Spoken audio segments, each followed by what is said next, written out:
This is a legacy episode of the Lesbian Historic Motif podcast, originally released as part of the Lesbian Talk Show podcast group. Some references may be obsolete. The show looks at lesbian-relevant themes in history and literature, has interviews and discussions about current historical fiction with queer female characters, including fantastic versions of the past, and presents new original historical fiction for your enjoyment.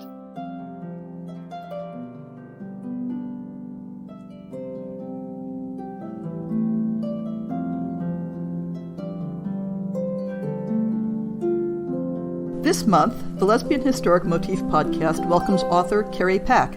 Hi, Carrie. Hi, nice to be here. Carrie's YA novel, Girls on the Side, raises the question, just how do we define historical fiction? I want to explore that a bit later in the podcast, but for now, why don't you tell us a bit about the book? Sure. Girls on the Side is actually kind of, it takes place during the 90s, during the Riot Grrrl movement. So if anybody's familiar with that particular wave of feminism, these girls are very into their punk music and their zines and their feminist ideals. And the main character, Tabitha, of course, kind of falls in love a couple times over the course of the book and discovering her own identity as a bisexual woman and understanding kind of what that means for her. So it's a coming-of-age story, and apparently the 90s are historical.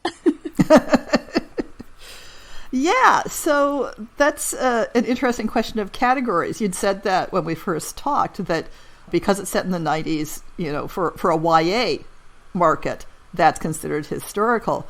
Is that because it's history in terms of the target readership, or history because you had to research it as history? Predominantly the first part of that. You know, I lived it. I mean, my main character is only a year older than me. So I was very familiar with. I mean, I used descriptions of the lockers in the locker room of the gym of my high school. But my publisher was the one that said, well, this is historical YA. And I was like, historical? It's the 90s.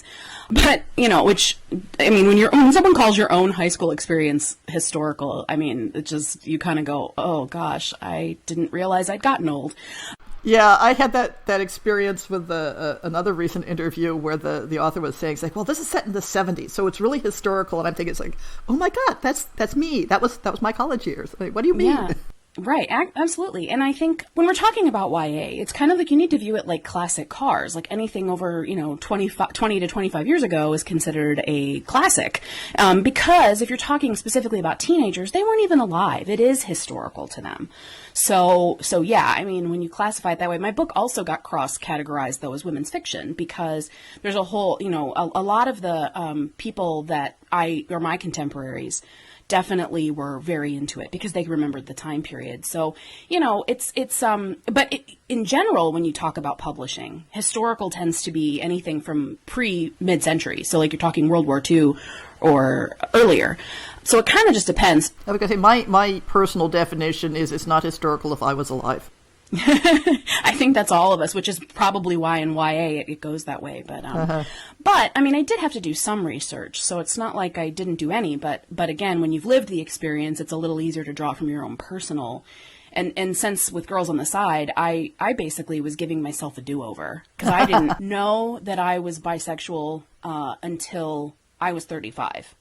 So I didn't get to live my high school years as, an out queer person. I didn't know it was an identity that I could have, although I knew I wasn't a lesbian. You know what I mean? Like I knew enough to know that, but I couldn't figure out why am I attracted to my female friends? But I didn't, but because I was also attracted to, boys my age, I thought, well, obviously I'm not gay. So it's, and that was the only two options that I knew of. So I obviously wanted to give Tabitha her own experience that I didn't get to have. Well, thinking about that and thinking about it as historical fiction, because, okay, this is me as an old person talking, but, it seems like sexuality and identity culture just changes minute to minute these days. Oh, yeah. So the 90s are a different country in terms of kids these days. But so was it a challenge to try to represent the experience of sexuality in the 90s in a way that would both be true to the era and make sense to today's readers? Oh, absolutely. Absolutely. Because, anytime you're writing historical, I think it's a good idea to remember that even though you're writing about a time period in the past, you're still writing for a contemporary audience. Mm-hmm. So while there are things that might have occurred in that time period that at that time were widely accepted, we know in a modern society they're not. So that covers everything from, if you're writing historical and using the N-word to, or like what I had to do, which was, and this is really minor for most of us, but for a modern audience, I had the word, when I was a kid, there was a lot of, oh, that's lame. Mm-hmm. But, I had someone point out to me that was ableist language. Now, for me, that's still something that I say, and I feel, and knowing that now, I try to control it, but that could be construed as offensive among modern audiences. So I went back and took that out. But would a girl in the 90s have said that? Well, yeah, absolutely. She absolutely would have. And so, I don't want to ever tell anyone, oh, you can't write that. But I think it's important to consider the modern sensibility when you're, or the contemporary sensibility, I guess I should say, when you're writing historically, because, there's language that would have been historically accurate, and then there's language that's just harmful. And you can still be historically accurate enough without using modern language that wouldn't necessarily been of used in that period. Like, for example, I had someone ask me very early on if I was going to address trans issues, because that was an area that's what I was just right. about to bring up. It's another minefield where the attitudes and the language and just the understanding has changed so radically in the last couple decades. Oh, absolutely. And someone asked me if I was going to address that, and I said, I didn't want to, because it was such a different time. Even the terminology was different. But what I did do was put in some subtle contextual things about gender identity. I have, because I was really wanting to focus on the bisexuality aspect of it, I wanted to give examples of different expressions of that. And I have one girl who is very much equally interested in all genders. She does not really, if she falls for the person, she falls for the person. So in modern terms, she might refer to herself, she might even choose pansexual, maybe, even though I think bisexual still covers that, but she might choose that. Whereas I had another character who was probably more demisexual when it comes to women, but also used the term bisexual. She definitely had to have a connection with a woman, but she certainly could appreciate and would not rule out a relationship with a woman, but was predominantly attracted to men. And then my main character, Tabitha, who's predominantly attracted to women, and only incidentally, occasionally kind of would find herself, interested in a guy. So I wanted to give those representations. And also when exploring the gender identity, one of the girls is very, very feminine. And another character is a little more butch, and the kind of, I don't want to say struggles, they didn't really struggle with it, but the criticism they would get from their friends about that. The one girl being so hyper feminine and wearing nail polish and makeup and oh, you can't possibly be queer, and the other one being butch, and oh, you can't, you're too masculine, and so those kinds of conversations were had. But yeah, it's not. For me, I didn't think that I could do it authentically and in a way that wouldn't also be harmful to the trans community. Yeah, that is a consideration. The issue of identities and how we talk about those identities, like you were talking about, bisexual versus pansexual, and it means different things to different people. And I know that in you talking about your own podcast, so you have a podcast called Bi Sci-Fi. And one of the things you first said to me when you talked about it was, well, it's not just bi and it's not just sci-fi. and I have that same thing with my podcast, because I've got the word lesbian emblazoned over everything, because for me, it's a good brand. But I always make it very clear that I'm not talking about the narrow definition of lesbian. I'm using that to stand in for, women whose primary emotional and romantic relationships are oriented towards other women within the context of the story that I'm talking about. But that's way too wordy.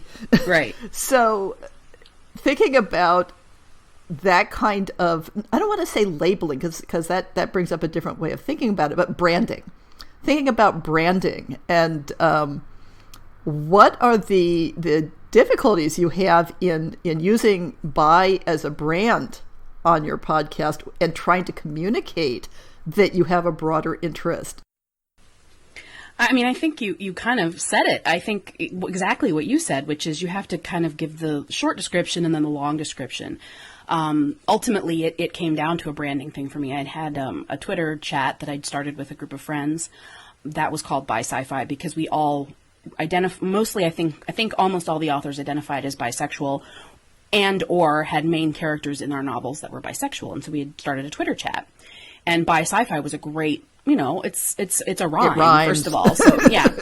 And I had been forever trying to come up with an idea for a podcast. And I just felt like, I don't know what I would want to talk about. I don't know. And I just realized I had such an interest in speculative fiction in general. I kept the brand that I already had going. And I identify as bisexual, so it worked for me. And also queer sci-fi was taken. So yes, it is. yeah. Scott Coatsworth and Angel Martinez have a wonderful I'm part of the Facebook group for that. Yeah, absolutely. They have a Facebook group. They have a wonderful blog and online presence, and it's great branding. But I can't steal their name. And then, there's nothing, it can't, like queer spec fic, it doesn't roll off the tongue. So yes, there's always the long explanation. What I always say is that it's queer positive speculative fiction. So anything, if the author is an ally, if they write spec fic, if the author identifies as queer and writes spec fic, if the characters are queer in the spec fic, I will cover it. And because I think that, for me, the biggest draw to speculative fiction of all kinds is the possibility for everything and nothing to exist at once. So if you identify as agender or trans or gay or just identify as queer, there is a place for you in that realm of fiction. So the long and short of it is that I wanted to keep my branding from the chat, and it was a catchier name, but that I always have to explain it. Always. So what do you envision as the scope of your show? Why don't you talk about it a little bit? Yeah, sure. Right now, it's mostly just me and other authors chatting about what we write and what we read. But I hope to eventually also have, fans come on and talk about what they love and things that they're doing. And I had someone message me wanting to talk about the new Doctor Who, because now that the Doctor is a woman, that canonically makes her, pansexual or bisexual. Yeah. So that opens up a whole new realm. The Doctor is married to a woman. So it's, and has been multiple times in canon. So I think that for me is, I want to explore how fans look at other spec fic, and I'd like people to come on and talk about movies and television as well, comics and things like that. So right now it's really geared toward the written word, towards fiction. But, that doesn't mean that I won't go there in the future. But for right now, that's kind of, it's a lot of authors talking about what they write and why they write it, and how that reflects our ideal, I think, of what queer fiction should be. So you've written both the, whether you want to call it contemporary historical for Girls on the Side, but also you've written a pair of speculative books, I know. I think one of them is just about to come out, or just came out, or... Came out in August, yeah. Okay, yeah. And I was interested in what's your experience of the different flavors of the book world between speculative fiction and realistic fiction. In my experience, this is my personal experience. I don't want to say that this is necessarily a universality, but that I found it harder to kind of break into adult speculative fiction than it was in any place in YA. The YA community was much more welcoming to my book. Now, I don't know. That could simply be the way that it was pitched, the way that it was marketed. I couldn't even tell you. But so for me, that's kind of where I found the difference to be. And I think because even though it is technically, like we were talking about it being historical, it's contemporary historical. It's more modern. And there's not the element of speculation on top of it. Whereas my other, that duology is time travel. Both have won awards, both the historical contemporary and the time travel.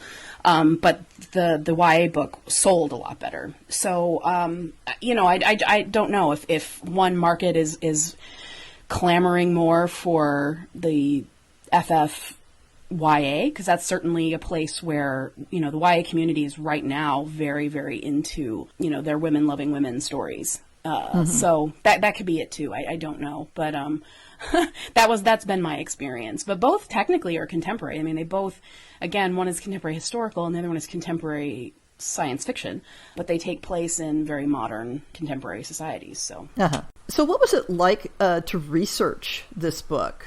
I mean, I know you said that it represents your life to some extent, but what parts of it did you have to research? Well, the easiest stuff was, of course, looking into music and looking into my cultural references of the time period. But I think my favorite thing that I had to look into was, I'm writing these zines from the point of views of characters who are having these, basically, if you've never read a zine, especially ones from the 90s, very much like just screed about whatever, the writer wanted to rant about. And there's one that is actually my favorite segment that I wrote in the whole book. And it's called Of Mice and Menses. And my character is ranting about how her period has been commodified. In other words, it's the idea that she menstruates every month is both asexual and hypersexualized.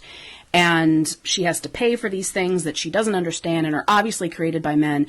And I had to look up when wings were put on maxi pads. Oh my God! I'm thinking of the entire history of experimental menstrual products that I went through. And this is a generation that, thank God, did not have to deal with the sanitary belt, right?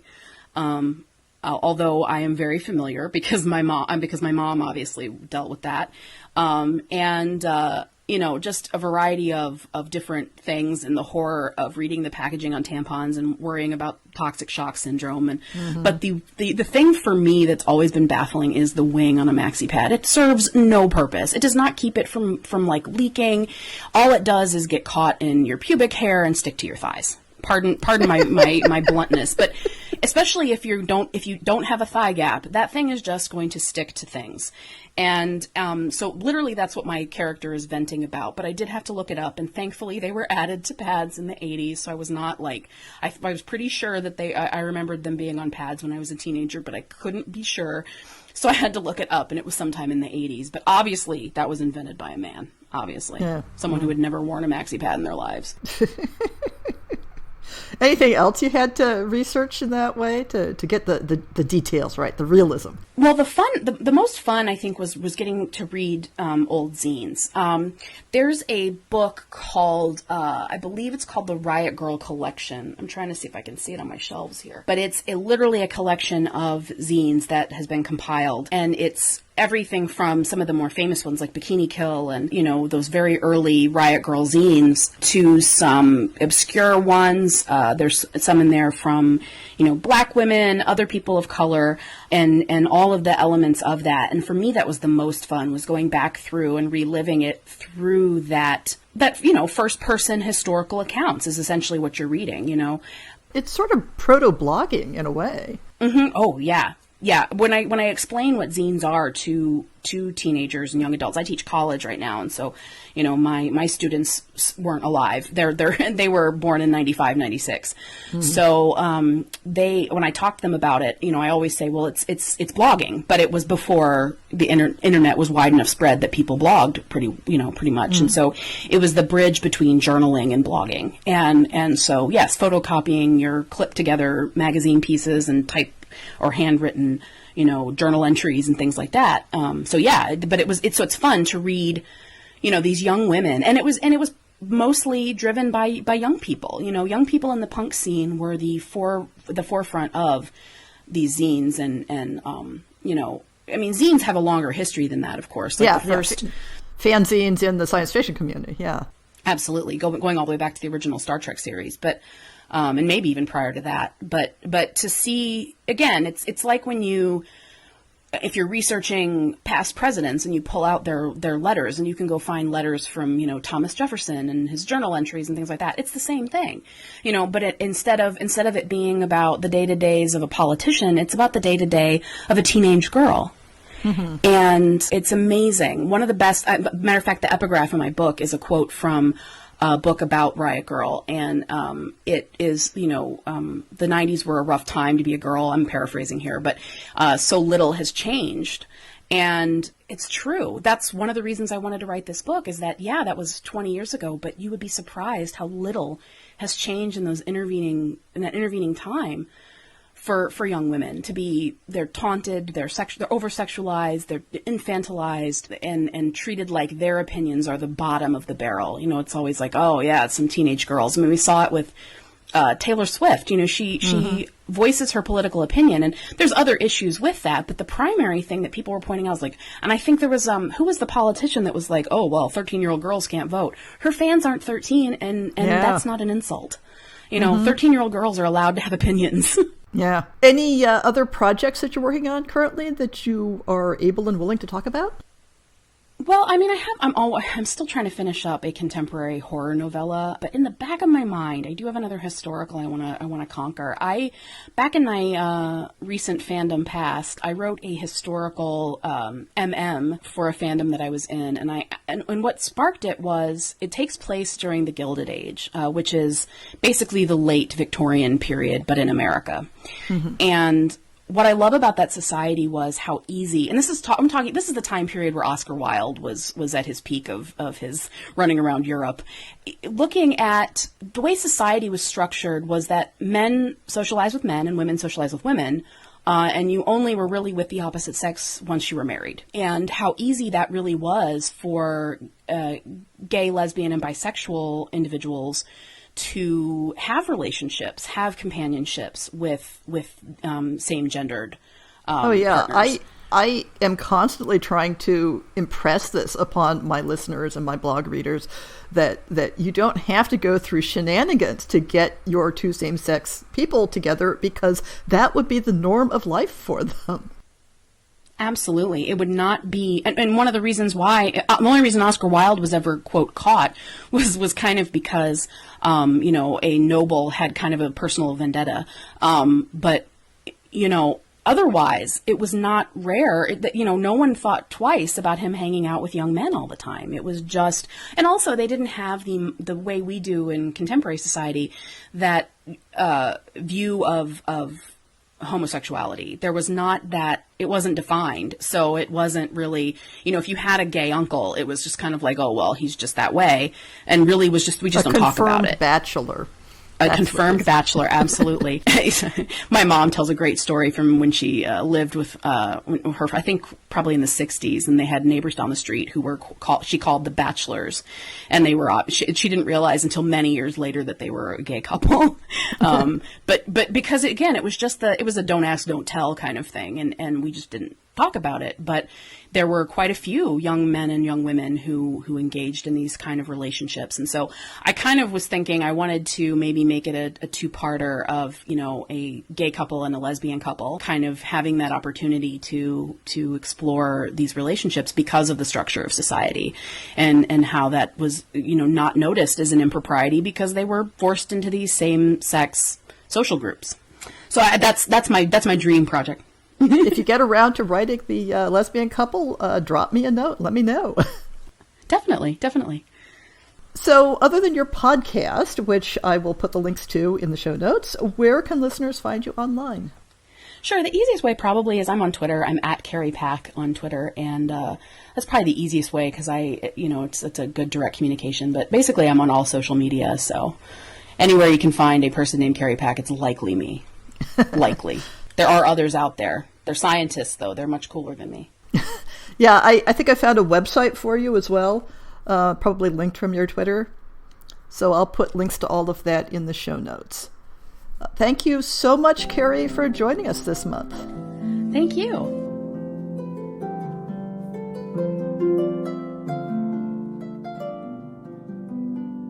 I hope you've enjoyed this episode of the Lesbian Historic Motif Podcast. See the show notes for links to people and topics. Most shows will have a transcript linked as well. If you have a book announcement, a topic suggestion, or might like to appear on the show, please drop me an email. If you enjoyed this podcast, please rate it and subscribe on your favorite podcast app, and consider supporting our Patreon.